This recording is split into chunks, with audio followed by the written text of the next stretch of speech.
everyone. Today we are going to be taking a look at our story in our textbook. So you will need your Wonders book. And we are going to look on page 490 in your book. And we are going to look at our selection called Money Madness. Okay. Our essential question this week is, how do we use money? The other day we talked about on the video about different ways in which we use money. Sometimes we use money to buy goods. Goods are the things the objects that we want to buy, like a new toy, a bicycle, a video game. Or sometimes we use money to help pay for services, like an electrician coming to your house to fix something, or a babysitter. All right, so this selection is about how money works. So I will read the selection, and I'd like you to just follow along with me in your book. Again, we are going to turn to page 490. So Money Madness by David A. Adler, illustrated by Edward Miller. What's all this money madness? People talk about money and work for it. They seem to always want more of it. Take a look at a dollar bill. There's a nice portrait of George Washington on it, but it's just paper. Why do people want money? People want money because it can be used to buy things. Now imagine a world without money. If you were hungry and there was no such thing as money, how would you buy a loaf of bread? You would have to bake your own. Without money, how would you get the ingredients for the bread? If no one would give or sell you flour, you would have to grow wheat, harvest it, grind it, and sift it before you would have flour for your bread. If there was no such thing as money and you needed new clothes, you would have to make them. Imagine if you had to knit your own sweater. Imagine if you had to raise a sheep and shear it, spin the wool to make yarn, and then knit the sweater yourself.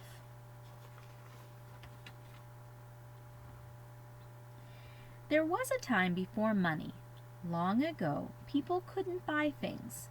When they were hungry, they gathered berries and killed animals. When they were cold, they gathered wood for their fires. Before there was money, people gathered and hunted for what they needed. They were self-sufficient. Some people liked to hunt. They were good at it. Others were good at making clubs or clothing. Soon, people traded one thing for another. A hunter traded with a food gatherer. A club maker traded with a clothing maker. A system of trading one thing for another is called bartering. Maybe you barter. Have you ever traded one toy for another? At lunch, have you ever traded an apple for an orange? That's bartering. However, there are times when bartering doesn't work. A hunter could trade an animal for berries. But how many berries? And what if the hunter didn't want berries? How would a baker trade for a house? How many loaves of bread would he have to trade? And why would anyone want so much bread? Long before a person could eat all that bread, most of it would be stale. A hunter who didn't want berries might be willing to trade for them anyway, if he knew he could then trade the berries for something he did want. A homeowner might be willing to trade her house for bread if she knew she could then trade the bread for something she did want. In those trades, the berries and bread would be a kind of money. At one time, cows, sheep, camels, rocks, feathers, salt, dried fish, fish hooks, and animal skins, and strings of beads made from clamshells were all used as money. People valued cows, sheep, and camels, and they could always trade one of those animals for something they wanted. But what if something was worth just half a cow?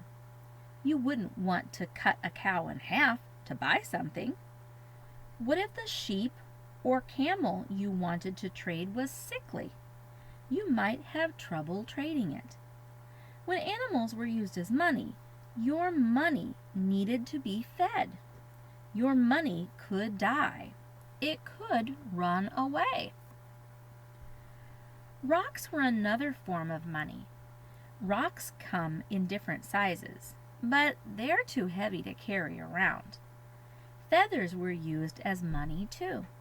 Feathers are light, but they can blow away. What was needed was something that wouldn't get sick, didn't have to be fed, wasn't too heavy or light, came in different weights or sizes, and most people wanted. Okay, so summarize the early forms of money that you have read about. So far we've talked about how people would trade items to get what they wanted. They would use those items as a type of money. Remember what was that called? Bartering. Very good. Okay. And then animals were another thing that they used as a type of money.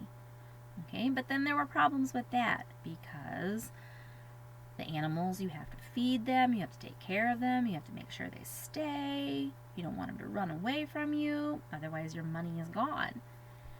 Okay, then they talked about using rocks, but they were too heavy to carry around, and they were all different sizes. Feathers, but feathers could blow away. All right, so let's continue on to the next page. Hundreds of years ago, people found that metals made good money. People valued bronze and copper, which could be cut into small pieces, just right for carrying around. To know how much each piece was worth, people just had to weigh it. The heavier the piece of metal, the more it was worth. These pieces became the first coins. Then coins were made from silver and gold. People wanted silver and gold, so they were happy to trade for silver and gold coins. But carrying many coins is difficult, so paper money was invented. The first paper money was like a printed promise, a promise that the money could be taken to a bank and traded for silver and gold coins. In the United States, people no longer use silver and gold coins as money, but paper money still has value because you could use it to buy things.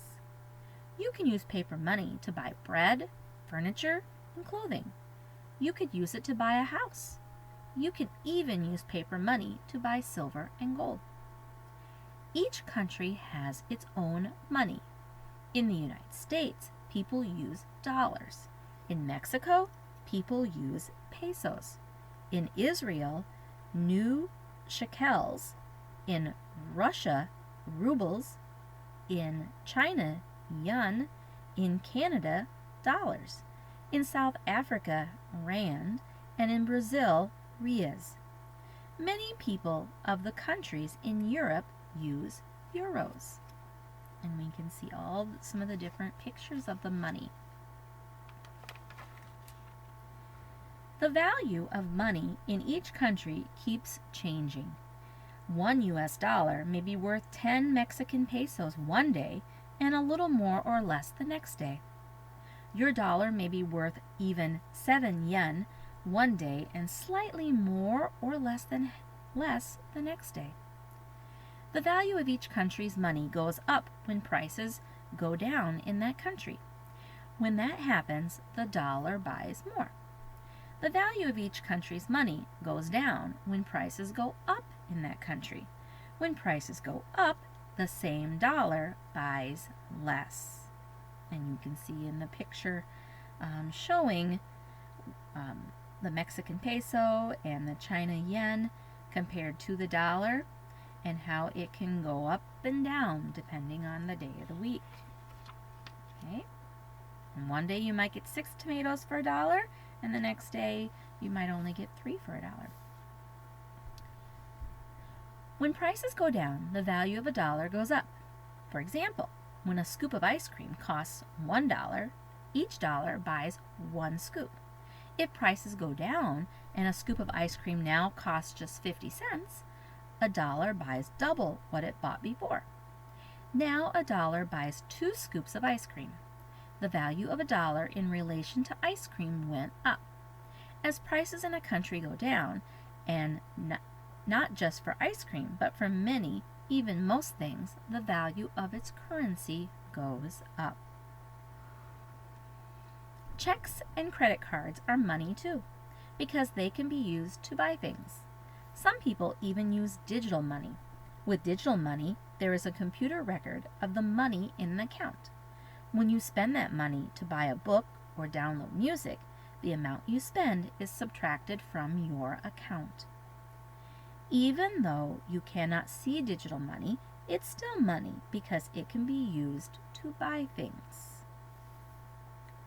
So it says to summarize, how does digital money work? Summarize what you have read. So digital money is kept on the computer, and when you buy something, they just take it out of your account. So then you don't have to give a card or pay for it with your money. You've already put money aside and it's taken out. Okay, let's continue on the next page. We no longer live in a world with just hunters and food gatherers. We live in a world with dancers, teachers, doctors, astronauts, dentists, and bakers. Without money, it's hard to imagine what a dancer would trade to buy a car. Without money, it's hard to imagine what a teacher would trade to buy a sweater. It's hard to imagine a world without money. Now, reach into your pockets. Do you have any coins? Do you have any paper money? If you do, you're probably pleased. You know, with money, you can buy things you want. With money, you can even buy things you need.